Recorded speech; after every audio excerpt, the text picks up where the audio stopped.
My name is Hadassah, my Hebrew name, but you probably know me as Esther. This is my story.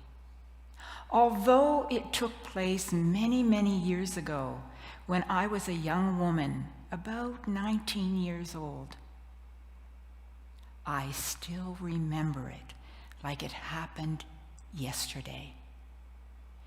This was a very difficult time for me in my life.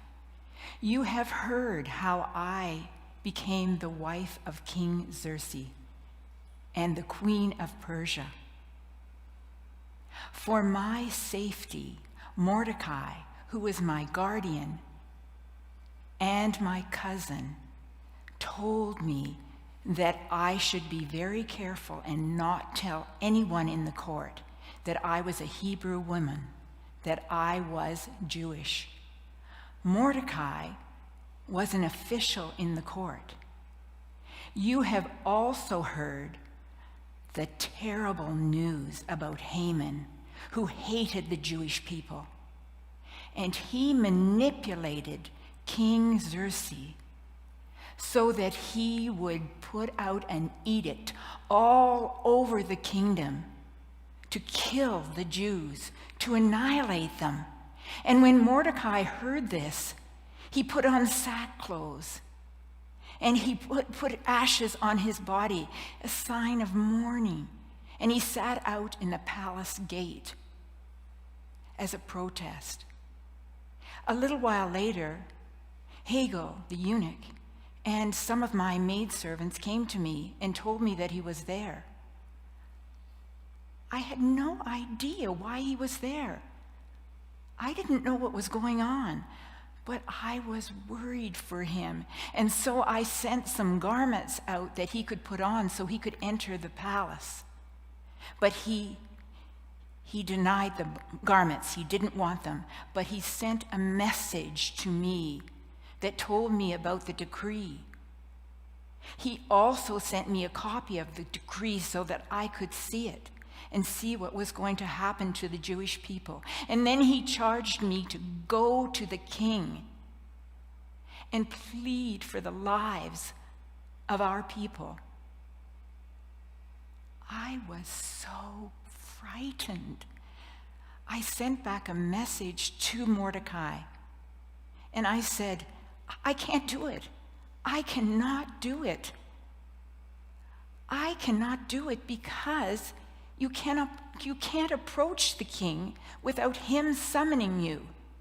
I haven't even seen him in 30 days, and I don't know when I will see him again. So there is no way that I can approach him. And if I approach him without me summoning him, or without him summoning me, he might kill me. He would kill me. I was so deeply distressed. And I sent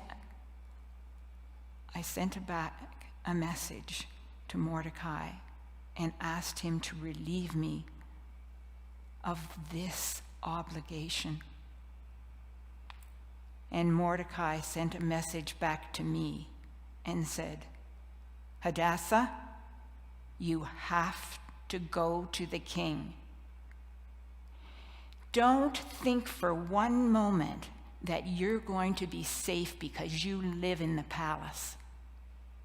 Oh, maybe the Jewish people that live in the outlying areas, they may be able to escape this edict. But you and your family that live here in the palace will perish. I knew he was right.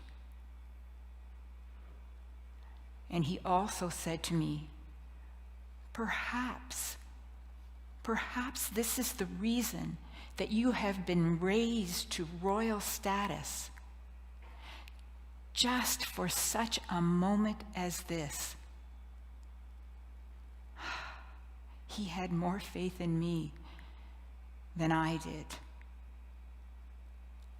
I remembered, though, that the king could be manipulated if you just did it very carefully. I needed time. I needed time to think and to pray what I was going to do and how I was going to do it.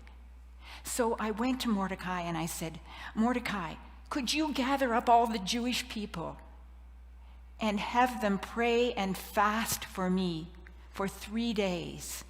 And I will do the same with my maids. And we will fast and pray together and ask for courage and guidance in what I should say and do. I had 3 days. And then I knew what I would do.